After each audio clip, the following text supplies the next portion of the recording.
लोग एतराज़ करते हैं कि मिलाद मनाने का जो तरीक़ा है वो कहते हैं ये गैर इस्लामी है। ये अली भाई बहुत खूबसूरत आपने सवाल किया। एक बादशाह जो है, एक किस्सा सुनाता हूँ, बात वाज़ेह हो जाएगी।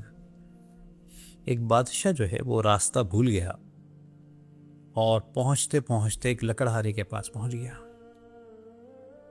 लकड़हारे ने जब बादशाह को देखा, उसे पानी पिलाया, जो उसके पास खाने को था वो दिया। बादशाह उससे बहुत खुश हुआ और कहा कि तुम कभी दारुल खिलाफा आओ तो मुझसे मिलना। वो गया, बादशाह सलामत से मुलाकात हुई। बादशाह ने उसे चंदन की लकड़ी का एक बाग दे दिया कि उसमें चंदन के दरख्त लगे हुए थे, वो बाग पूरा उसको दे दिया कि जाओ ये तुम्हें तोहफे में दिया। अब इस लकड़हारे ने सारी जिंदगी दरख्त काटे, उन्हें जलाया, कोयला बनाया और बेच दिया।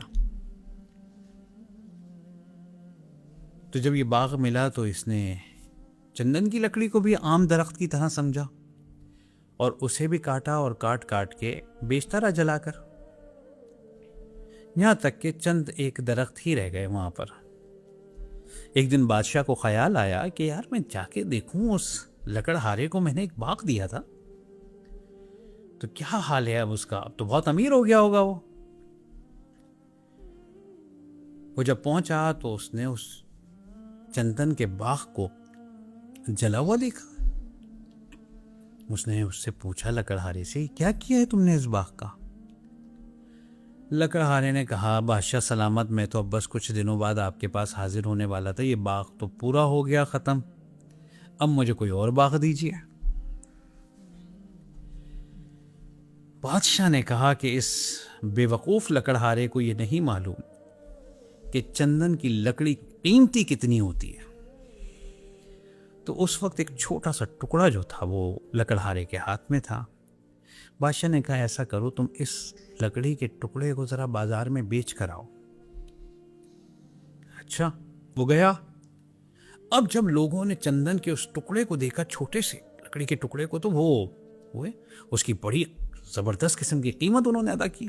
एक अगर 1000 लगाता तो दूसरा 2000 कहता था, तीसरा 4000, और वो अच्छे पैसों में उसकी बिक गई। वो वापस आया, कहने लगा, बादशाह सलामत, मैंने पूरा बाग ये जला के इतने पैसे नहीं कमाए जितने इस छोटे से लकड़ी के टुकड़े हैं। मुझे तो आज पता चला ये बाग कितना कीमती था।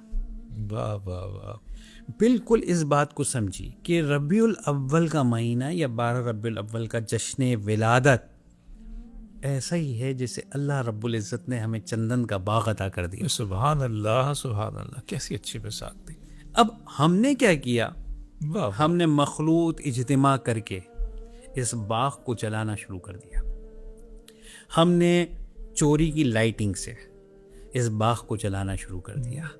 आप देखेंगे जिस जगह चरागा होता है वहाँ पे नीचे गंदगी पड़ी हुई है, कचरा पड़ा हुआ है, और सफाई तो निस्फ ईमान है। हमने उस चंदन के बाग को जो अल्लाह ने हमें अता किया था माह रब्बिउल अव्वल की सूरत में, हमने उसे जला दिया। ये तो बहुत कीमती है, इसमें करना क्या था। इसमें इत्तिबाए रसूल की आदतें अपनानी थी, इसमें सुन्नत रसूल को आम करना था, अपने आका व मौला सल्लल्लाहु ताला अलैहि वसल्लम से तजदीद अहद वफ़ा करना था, उन आदतों अतवार को अपनाना था, दीन इस्लाम का पैगाम आगे तक पहुंचाना था।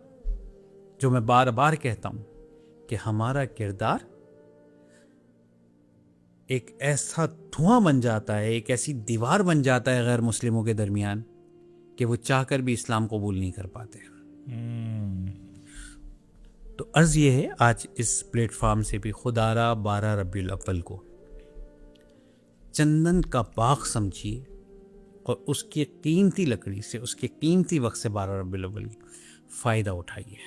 अपनी नस्ल नौ को हुजूर अलैहिस्सलाम का पैगाम मिनो अन पहुँचा दीजिए, वही पैगाम जो 1400 साल पहले आका अलैहिस्सलाम ने हमारे आबा व अजदाद को दिया था। सुभान अल्लाह। उसका तसलसल जारी रहना चाहिए।